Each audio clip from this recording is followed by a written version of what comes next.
Omega. There's a lot to love when it comes to Omega. Their movements are spectacular. I've never owned a more accurate mechanical movement than this one right here. Some of their designs are incredibly compelling. Then there's the history, just to name a few things. There's a lot to love about Omega. In fact, I consider myself an Omega fangirl. But like many of the watches and watch brands that I talk about on the channel, it's a little complicated.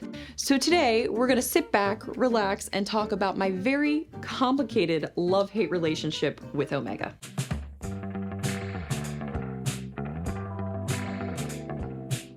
I love how readily available most of Omega's models are. Now, I'm not saying all of them, but generally speaking, you can walk into an Omega boutique or a watch shop that sells Omegas with a specific model in mind, and you can usually leave with that specific model that day. And even if it's not available that day, it's usually available pretty quickly. A couple months ago, I want to say it was maybe like 4 or 5 months ago, I was inquiring about purchasing a Seamaster 300 in green. And that was really hard to get for a long time, but now they're available. Omega actually listens to its consumers, and they make more watches, which is more than I can say for some other brands. If you compare the process of purchasing one of Omega's more popular steel models to purchasing one of Rolex's more popular steel models, you gotta jump through a bunch of hoops and your options are pretty limited. You can either purchase it on the gray market at a ridiculous markup, join a waiting list that doesn't actually exist,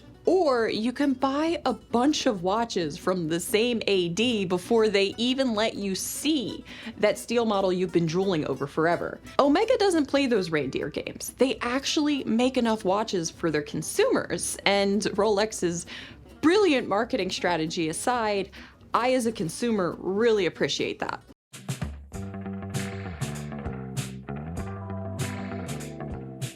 Omega's movements are absolutely spectacular. This isn't just a COSC certified movement, it's a master chronometer. Omega puts their timepieces through this 200-step intense process in order to bear the name master chronometer on their dials. They're also anti-magnetic up to 15,000 Gauss, incredibly shock resistant, and the best part is that's the standard across the board for all Omega mechanical movements. Like even their dress watches are like that. And yes, is a little silly for a dress watch to be like that anti-magnetic, maybe, but you have no danger of magnetizing your watch, and I'm the idiot who has magnetized a couple watches. So at least I know when I buy an Omega, whether it's one of their like dainty little dress watches or it's a diver, I'm in no danger of magnetizing my watch. It's basically Elizabeth proof, and I for one appreciate it, and they just have spectacular movements.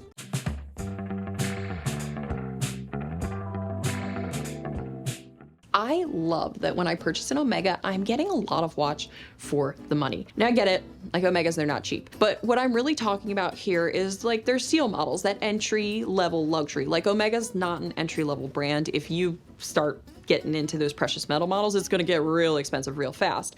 But here I go again, comparing them to their Rolex counterpart. The Seamaster 300 is priced at $5,600 compared to the Rolex Sub-Date, which is priced at like $10,250, I think. That's a huge price difference. And let's be real, guys, you might prefer the look of the Sub-Date despite there being an encyclopedia on the dial. I'm joking, but there's no real difference if you're talking about like what's under the hood. And the Seamaster 300 is also a lot more accessible than the Sub-Date. The bottom line is Omega's steel models are a lot more affordable than their Rolex counterpart. And that brings me to the things that I hate. Hate is such a strong word, but these are the things that I really don't love about Omega.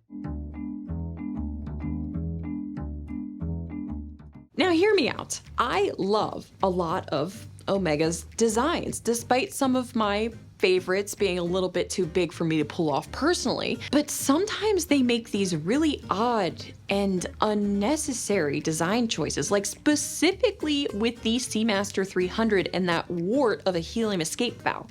It's actually completely unnecessary at those depths, which is exactly why all of their 200 and 300 meter divers don't have it. Like, it's such a shame because it's a great price and it's a really good watch. Then you have these weird pie pan dials. Now, for me, it just kind of eats into the dial in a really weird way. Like, it's just off-putting. Now, I get it. This is just like my opinion, but this is exactly what I mean by polarizing. I'm all for brands trying to have boldness in their designs and trying to do something a little bit different, because we don't want all of the watches to look exactly the same. But I feel like Omega's going way too far in the other direction. And if this is alienating me, then it's going to alienate a percentage of their customers. And I just think that it's a bad choice.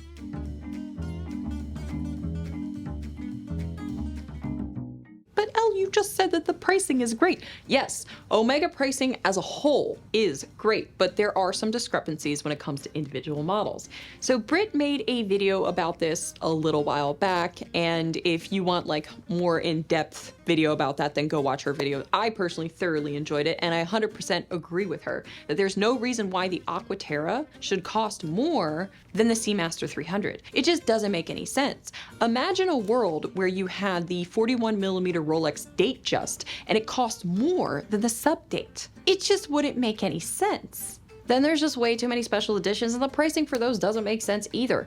In fact, the Omega catalog in general is just ridiculously huge. There's way too many variants and sub-variants in the Omega catalog. With Rolex, I have a specific amount of options. With Omega, I can't keep track of how many options I have. Even with something as iconic as the Speedmaster, there's so many variants. There's the Moonwatch Professional, there's the Mark II, the Racing, the Speedmaster 57, the Moon Phase, and the Chronoscope. And this excludes any and all future special editions of just this one model, and there always seems to be a new reason for a special edition. Now contrast that with the Rolex Daytona, where it's always the same watch, but you just have different options of different colorways and materials. And don't even get me started about the Aquaterras. There's so many Aquaterra variants. They're constantly changing it, whether it's the sizing, the date window, the dial, like all the time. There's always a special edition. And like, I get it. Omega's very like celebrity and sports ambassador focus. Like, that's how they do a lot of their marketing, but it's just a lot. And let's not forget that whatever Aquaterra you choose to buy, you could have bought an Omega Seamaster 300 for less. Okay, that's enough ranting for today. I could go on all day about the Aquaterra situation, but we're not going to. So those are the things that I love and don't love about Omega. Let me know what you think. What do you love and hate about Omega in the comments section down below? Even if you disagree with me, I'm all for hearing other people's opinions. And if you're new here and you like this video, then consider hitting that subscribe button so you know when I post new content.